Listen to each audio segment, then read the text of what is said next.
Municipal workers trade unions alliance सदर town के मुलाजमिन के म्यूनसिपल कमिश्नर की अदम मौजूदगी के बायस तनख्वाहों की अदम अदायगी पर टाउन ऑफिस और चेयरमैन ऑफिस पर भरपूर एहतजाज। चीफ अकाउंट्स ऑफिसर की एक रोज़ में तनख्वाह की अदायगी की यकीन दहानी पर एहतजाज बुध तक मौखर कर दिया गया। बुध को दफातर की तालाबंदी होगी। Karachi municipal workers trade unions alliance की कॉल पर सदर टाउन मुलाजमीन की तनख्वाहों की अदम अदायगी पर म्यूनसिपल कमिश्नर की अदम तैनाती के खिलाफ सदर टाउन ऑफिस और चेयरमैन ऑफिस पर भरपूर एहतजाज। सदर municipal workers trade unions alliance Syed Zulfiqar Shah की क़यादत में किया गया। इस मौके पर शदीद नारेबाजी भी की गई।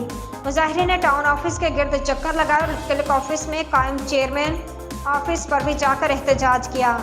इस मौके पर सदर टाउन के chief accounts officer Naeem Yusufi ने मुजाहिरीन से मुज़ाकरात किए और उन्हें यकीन दिलाया कि आइंदा एक रोज़ में तनख्वाहें अदा कर दी जाएंगी। अगर तनख्वाहें अदा ना की गई तो मुलाजिमिन एहतजाज में हक बजानबर होंगे। इस मौके पर सैयद जुल्फ़िकार शाह ने कहा कि सॉल्ट वेस्ट से आए हुए मुलाजमीन 2 माह दिगर शोबों के मुलाजमीन 1 माह की तनख्वाह की अदायगी से महरूम हैं।